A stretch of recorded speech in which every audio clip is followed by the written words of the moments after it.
Hello hi नमस्ते आदाब सत श्री अकाल, की हाल चाल, कैसे आप लोग। मैं कुलदीप भंडारी स्वागत करता हूं आपका नेक्स्ट टॉपर्स के इस अमेजिंग से प्लेटफॉर्म पे, जहां पे हम बनाते हैं देश का भविष्य।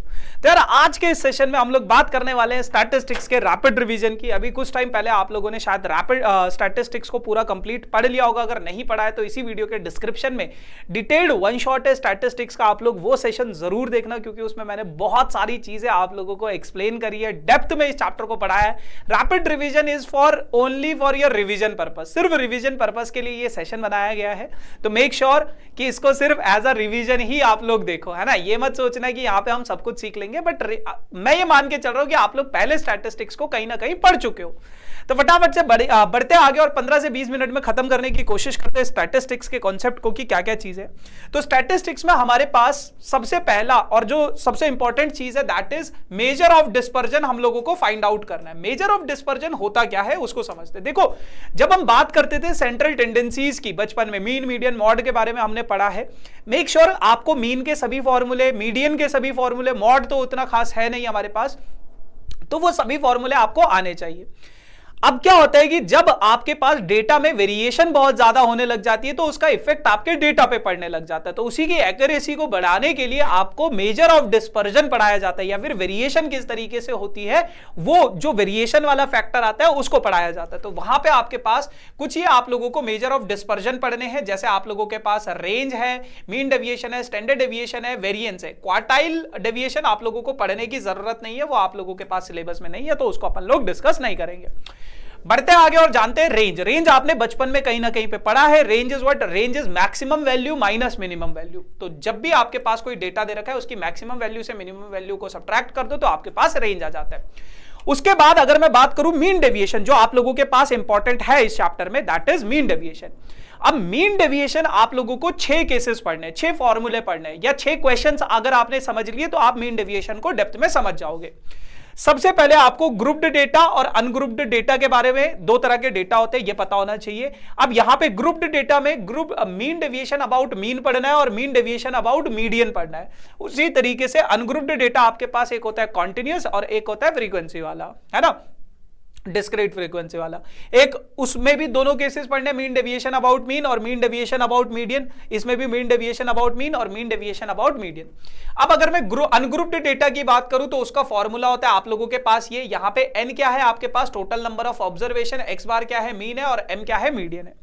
तो कुछ सवालों को देखते हैं और जानने की कोशिश करते हैं कि किस प्रकार से आप लोग अपने उन सवालों को सॉल्व कर सकते हो।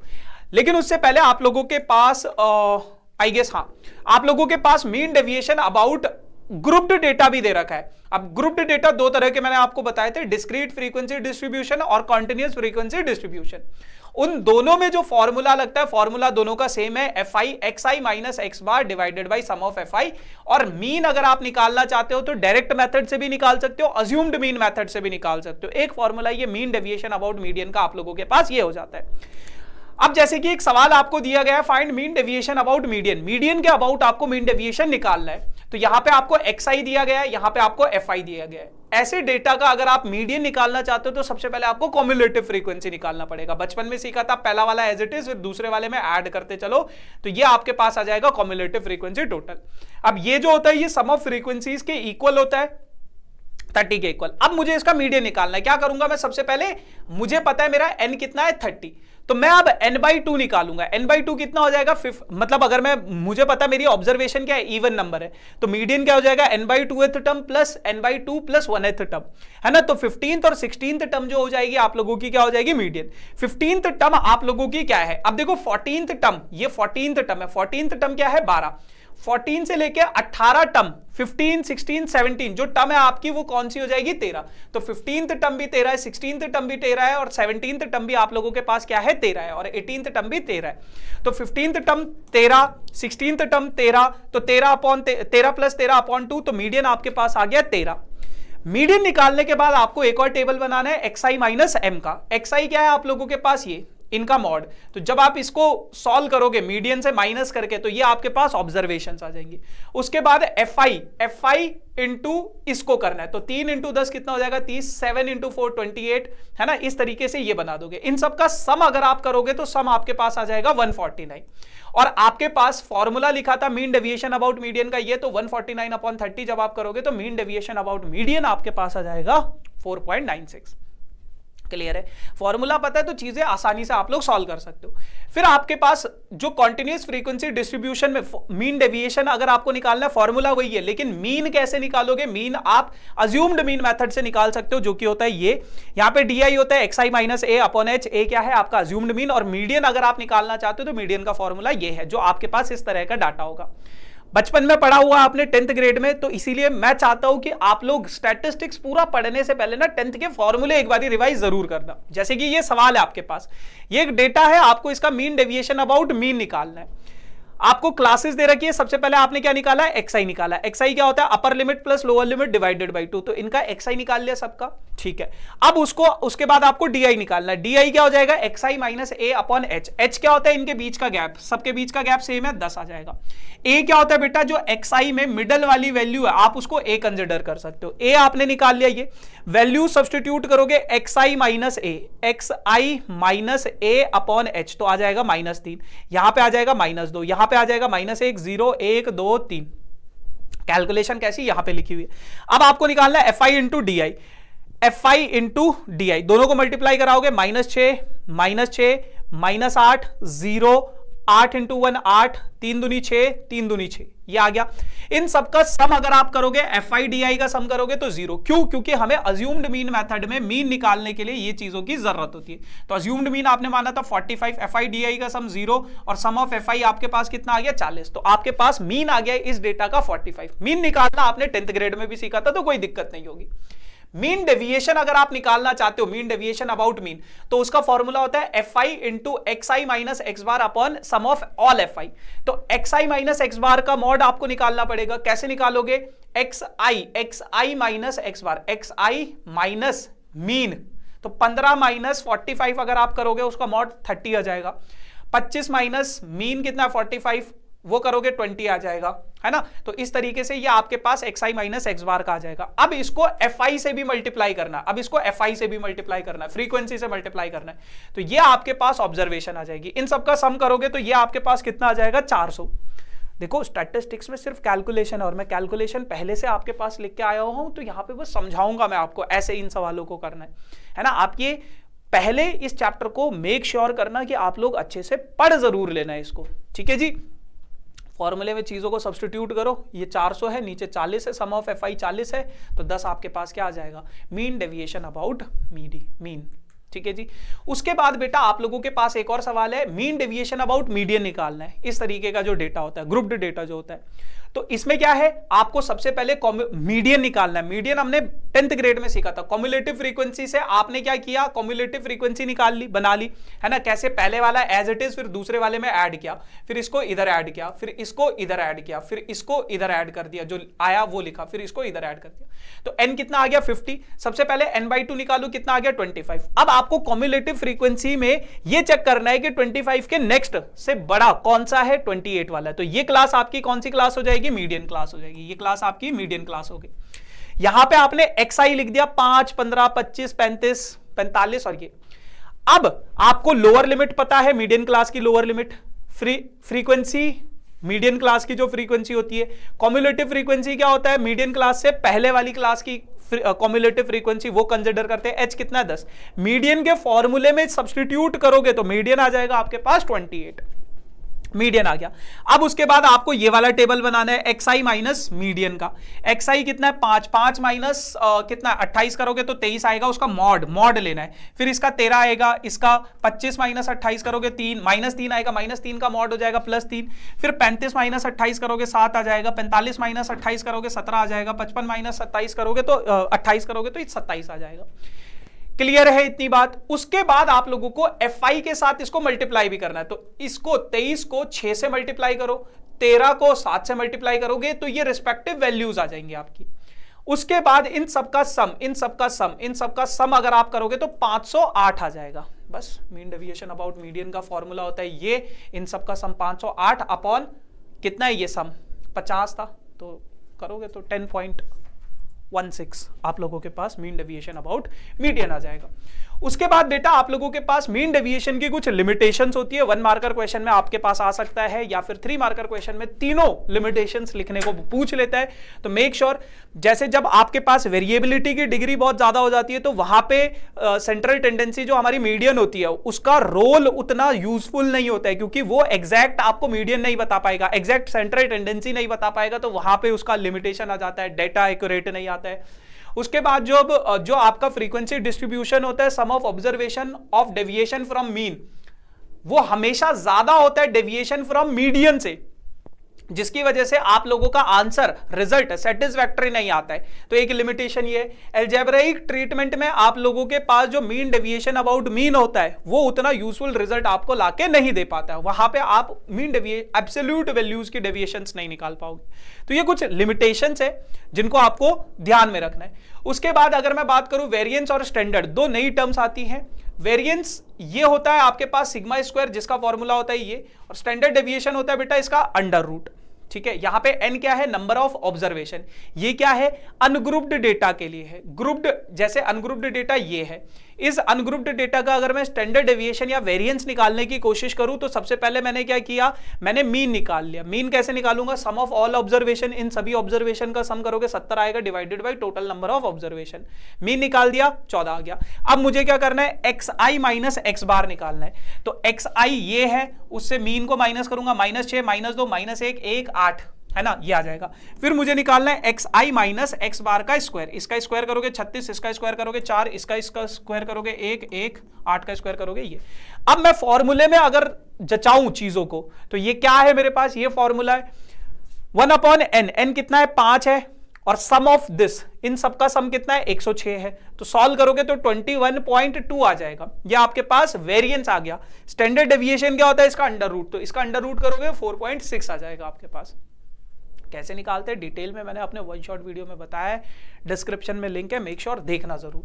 उसके बाद अगर मैं बात करूं वेरिएंस और स्टैंडर्ड डेविएशन का, अगर आपके पास कॉन्टिन्यूअस फ्रीक्वेंसी ग्रुप्ड डेटा है तो उसमें कैसे निकालोगे, उसका फॉर्मूला आपके पास ये कुछ नहीं है, वही सेम फॉर्मूला है, बस fi से मल्टीप्लाई करना है, वही सेम फॉर्मूला है। इनको याद करना ज्यादा इजी मुश्किल नहीं है, क्योंकि सिमिलर फॉर्मूलेज हैं आपके पास, सिमिलर फॉर्मूलेज है। एक सवाल देख लेते हैं, जैसे इसका मुझे वेरिएंस एंड स्टैंडर्ड डेविएशन दोनों निकालना है, कैसे निकालूंगा, तो ये मेरे पास डेटा है xi इंटू fi, सबसे पहले मैं डायरेक्ट मेथड से मीन निकाल लूंगा। तो डायरेक्ट मेथड क्या कहता है, sum of fi xi divided by sum of fi।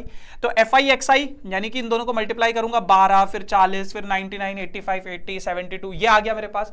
इन सब का सम करूंगा तो कितना आ जाएगा 420, fi का सम कितना है 30, तो 420 अपॉन 30 करेंगे तो कितना आ जाएगा 14 आ जाएगा, है ना, 14 आ जाएगा। तो 14 क्या हो जाएगा, इसका मीन हो जाएगा। उसके बाद मुझे क्या करना है, xi माइनस x बार, xi कितना है ये, उससे मीन को 14 माइनस 4 माइनस 14 करोगे 10, 8 माइनस 14 करोगे -6, 11 माइनस 14 करोगे -3, 17 माइनस 14 करोगे 3, 20 माइनस 14 करोगे 6, 24 माइनस 14 करोगे 10, 32 माइनस 14 करोगे 18।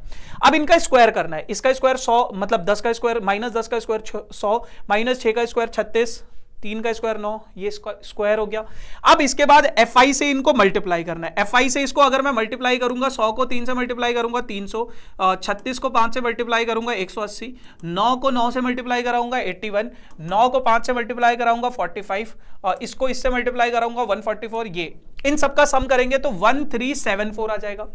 अब आपके पास क्या है, स्टैंडर्ड डेविएशन का फॉर्मूला क्या है, सॉरी वेरिएंस का फॉर्मूला क्या है आपके पास, 1/n, sum of all observation 30, sum of all frequencies कितना है 30, और into fi xi minus x bar के स्क्वायर का सम, तो वो कितना है 1374, इनका सम ये काटोगे इसको तो ये आपके पास आ जाएगा 45.8। अब स्टैंडर्ड डेविएशन अगर निकालना है तो इसका अंडर रूट निकालना पड़ेगा, अंडर रूट कितना हो जाएगा 6.7 आ जाएगा। क्लियर है, ठीक है। अब स्टैंडर्ड डेविएशन और वेरिएंस निकालने का एक और फॉर्मूला आप लोगों के पास होता है, जो कि ये फॉर्मूला है। अब यहां पे क्या है, आप fi आप एक काम करो, xi का स्क्वायर का एक टेबल बनाओ, फिर उसके बाद fi इंटू xi का स्क्वायर, fi से उसको मल्टीप्लाई कर दो, तो वो वैल्यूज का सम यहां पे सब्स्टिट्यूट कर दो, और एक टेबल बनाओ आप fi xi का टेबल बनाओ, और फिर fi xi का स्क्वायर कर दो इसका, और इनका सम वो यहां पे सब्स्टिट्यूट कर दो। तो इस फॉर्मूले से भी आप स्टैंडर्ड डेविएशन और वेरिएंस निकाल सकते हो, ठीक है। ये एक और फॉर्मूला है, एक बहुत शॉर्टकट सा फॉर्मूला होता है आप लोगों के पास वेरिएंस निकालने का, स्टैंडर्ड डेविएशन निकालने का, FI इसमें yi आ जाता है, इसमें yi। अब ये yi है क्या? ये yi बेटा वही है जो हमने पहले पढ़ा था अज्यूम्ड मीन में, di xi minus a upon h। तो आप डायरेक्ट सब्स्टिट्यूट करके, ये शॉर्टकट फॉर्मूला है, डायरेक्ट सब्स्टिट्यूट करके भी इन चीजों के आंसर निकाल सकते हो। इसमें क्या करना पड़ेगा, क्लास इंटरवल आपके पास दिया गया होगा, फ्रीक्वेंसी आपके पास दिया गया होगा, यहां से आप xi निकाल सकते हो। xi निकालने के बाद आप ui निकाल लो। ui कैसे निकालोगे? इस फॉर्मूले से। yi निकाल दिया अगर आपने, तो yi का स्क्वायर, एक टेबल बनाओ जिसमें आप yi का स्क्वायर कर दो। अब fi से yi के स्क्वायर को मल्टीप्लाई कर दो, फिर एक टेबल बनाओ fi इंटू yi का और उसका स्क्वायर वाला, तो वो वैल्यूज यहां पे सब्स्टिट्यूट कर दो। तो शॉर्टकट मेथड से भी आप इनको निकाल सकते हो। आखिर में आपके पास कुछ सवाल हैं जो कि आपके लिए बहुत ज्यादा इंपॉर्टेंट है। वर्ड प्रॉब्लम से कहता है कि अगर मेरे पास 20 ऑब्जर्वेशंस का वेरिएंस 5 है, अगर हर एक ऑब्जर्वेशन को मैं 2 से मल्टीप्लाई करूंगा तो न्यू वेरिएंस क्या होगा। मान लो मेरे पास ये 20 ऑब्जर्वेशंस है, नई ऑब्जर्वेशंस को मैं अगर 2 से मल्टीप्लाई करूंगा तो मेरे पास न्यू ऑब्जर्वेशंस ये हो जाएंगी। इनको मैंने y1 मान लिया। y1 क्या है मेरे पास? 2 टाइम्स ऑफ x1। y2 क्या है मेरे पास? 2 टाइम्स ऑफ x2। इसी तरीके से y20 क्या हो जाएगा मेरे पास? 2 टाइम्स ऑफ x20। अब अगर मैं पुराने वाले वेरिएंस की बात करूं तो ये मुझे 5 दिया गया है, 20 ऑब्जर्वेशन थी, इनका सम मुझे पता नहीं था। 20 को उधर भेजूंगा तो 100 हो जाएगा, तो यानी कि इन सब का सम जो है वो किसके इक्वल हो जाएगा? 100 के इक्वल हो जाएगा फॉर्मूले के हिसाब से। अगर मैं नया मीन निकालने की कोशिश करूंगा तो नया मीन क्या होगा? Sum of all observation divided by total number of observation. तो y1 की जगह पे 2 टाइम्स ऑफ x1, y2 की जगह पे 2 टाइम्स ऑफ x2, y20 की जगह पे 2 टाइम्स ऑफ x20 लिख दिया मैंने। 2 कॉमन लूंगा तो x1 plus x2 plus x20 तक का सम डिवाइडेड बाई 20। अब ये क्या है? ये तो पुराना मीन है ना, तो हमने बचपन में भी पढ़ा होता था जो नया मीन होगा, अगर मैं सब ऑब्जर्वेशन को 2 से मल्टीप्लाई कर रहा हूं तो नया मीन पुराने वाले के डबल हो जाएगा, वो भी 2 से मल्टीप्लाई हो जाएगा, ठीक है। उसके बाद अगर मैं नया वेरिएंस निकालने की कोशिश करूं तो yi माइनस y बार है ना, नया वाला मीन। अब yi की जगह पे 2 टाइम्स ऑफ xi लिख सकता हूं, y बार की जगह पे 2 टाइम्स ऑफ x बार लिख सकता हूं, है ना, क्योंकि सब ऑब्जर्वेशन 2 से मल्टीप्लाई हो रही है तो मीन भी 2 से मल्टीप्लाई होगा। 2 अगर दोनों से कॉमन ले लूंगा, फिर 2 का स्क्वायर बाहर निकाल लिया मैंने, बाहर निकाल लिया, 4 हो जाएगा, ठीक है। अब इसका सम मुझे यहां पे दिया गया था कितना है? 100। तो न्यू वेरिएंस कितना हो जाएगा? 1/20 इंटू 4 इंटू 100, काटोगे पीटोगे तो 20 आपके पास आंसर आ जाएगा नए वेरिएंस का। क्लियर है? एक और सवाल कहता है कि 5 ऑब्जर्वेशन का जो मीन है वो 4.4 है और उनका वेरिएंस कितना है? 8.4 है। तो आपको अगर 3 ऑब्जर्वेशन दी गई है 1, 2 and 6, find the other 2 observation. तो मैंने जो अपनी ऑब्जर्वेशन है वो मान लिए 1, 2, 6 A एंड B, ये मान लिए अपनी ऑब्जर्वेशंस। अच्छा, अब अगर मैं इनका मीन निकालूंगा तो मीन क्या होता है? Sum of all observation divided by total number of observation. यहां पे अगर मैं वैल्यू सब्स्टिट्यूट करूंगा, ए और बी की वैल्यू तो पता नहीं है, तो a प्लस बी मेरे पास कितना आ गया? 13 आ गया। अच्छा, उसके बाद अगर मैं वेरिएंस की बात करूंगा तो वेरिएंस मेरे पास ये फॉर्मूला होता है। तो 5 को अगर मैं इधर 8.4 सिग्मा स्क्वायर का वैल्यू है, 5 को इधर भेजूंगा, मल्टीप्लाई हो जाएगा, तो सम ऑफ xi माइनस x बार जो जाएगा वो हो जाएगा 41.2 हो जाएगा। तो ये सम ऑफ xi माइनस x बार को क्या मैं ऐसे लिख सकता हूं? क्या मैं इसको ऐसे लिख सकता हूं? x1 minus x bar plus x2 minus x bar plus x5 minus x बार, ऐसा ही तो लिखूंगा। तो पहली ऑब्जर्वेशन में से मीन को माइनस करेंगे उसका स्क्वायर, दूसरी ऑब्जर्वेशन में से मीन को माइनस करेंगे उसका स्क्वायर, तीसरी ऑब्जर्वेशन में से मीन को माइनस करेंगे उसका स्क्वायर, ऐसी चौथी और पांचवी का भी हो जाएगा। तो माइनस 3.54 का स्क्वायर होता है ये, माइनस 2.4 का स्क्वायर होता है ये, 1.6 का स्क्वायर होता है ये। अब यहां पे क्या है? a माइनस 4.4 का स्क्वायर, तो आइडेंटिटी लगा दूंगा, ये हो जाएगा। b माइनस 4.4 का स्क्वायर, तो आइडेंटिटी लगा दूंगा, तो ये हो जाएगा। उसके बाद बेटा आपके पास जब आप इन सभी चीजों को सॉल्व करोगे, देखो ये तो एज इट इज 4.4 का स्क्वायर हो जाएगा 19.36, इन दोनों से मैं -2 कॉमन लूंगा और 4.4 भी कॉमन लूंगा, तो ब्रैकेट के अंदर बच जाएगा a प्लस बी की वैल्यू अगर मैं 13 सब्स्टिट्यूट करूंगा, plus a square plus b square is equals to किसके बराबर है? ये 41.2 के बराबर था ये सारा का सारा। तो यहां से आपके पास a square plus b square की वैल्यू आ जाएगी 97 जब सॉल्व करोगे तो। अब आपके पास बेटा a प्लस बी पता है, a square plus b square पता है, तो क्या मैं यहाँ पे a प्लस बी के होल स्क्वायर की आइडेंटिटी लगा सकता हूँ? तो a square plus b square पता है, इसको इधर भेजेंगे, माइनस करेंगे तो 2a इंटू बी की वैल्यू हो गई 72। a माइनस बी के होल स्क्वायर की आइडेंटिटी होती है ये, a माइनस बी का whole square, a square plus b square 97 है, इसकी वैल्यू अभी अभी निकाल दी हमने 72। सब्ट्रैक्ट करोगे तो a माइनस बी का होल स्क्वायर कितना हो जाएगा 25, तो a माइनस बी कितना हो जाएगा प्लस माइनस अंडर रूट 25 यानी कि प्लस माइनस 5। तो a माइनस बी एक बारी 5 लेंगे, a माइनस बी एक बारी माइनस 5 लेंगे। a प्लस बी की वैल्यू 13 थी, a प्लस बी की वैल्यू 13 थी। एलिमिनेशन मेथड से सॉल्व करोगे तो यहां से a की वैल्यू आएगी 9, b की वैल्यू आएगी 4। एलिमिनेशन मेथड से सॉल्व करोगे यहां से a की वैल्यू आएगी 4 और b की वैल्यू आएगी 9। तो ये दो a और b की वैल्यूज आपके पास आ जाएंगी 4 और 9। ठीक है जी। आखिरी सवाल क्या कहता है? कहते हैं कि आपके पास कुछ ऑब्जर्वेशंस है, अगर मैं हर एक ऑब्जर्वेशन को a से इंक्रीज कर दूंगा तो आपको ये प्रूफ करना है कि इसका जो वेरिएंस होगा वो अनचेंज रहेगा, स्टैंडर्ड डेविएशन जो होगा वो अनचेंज्ड रहेगा। तो अगर मैं सभी इसका मीन निकालूं तो ये हो जाएगा sum of all observation divided by total number of observation. अगर मैं सब ऑब्जर्वेशन को a से इंक्रीज कर दूंगा तो नया जो मीन होगा वो हो जाएगा x1 प्लस मतलब y1 plus y2 plus yn divided by n, है ना। तो इसकी जगह पे x1 प्लस a, इसकी जगह पे x2 प्लस a, इसकी जगह पे xn plus a, x1 plus x2 up to xn तक हो जाएगा डिवाइडेड बाई a, और ये हो जाएगा n into a upon n। तो यहाँ पे तो क्योंकि n टाइम्स हो जाएगा ना, ये आपके पास a plus a up to n times हो जाएगा, तो ये क्या हो जाएगा आपके पास n a के इक्वल हो जाएगा। तो n से n कट गया तो ये a बच गया। और ये क्या है बेटा? ये पुराना वाला मीन है आपका। ये क्या है? पुराना वाला मीन है। तो y bar is equals to x bar plus a हो जाएगा।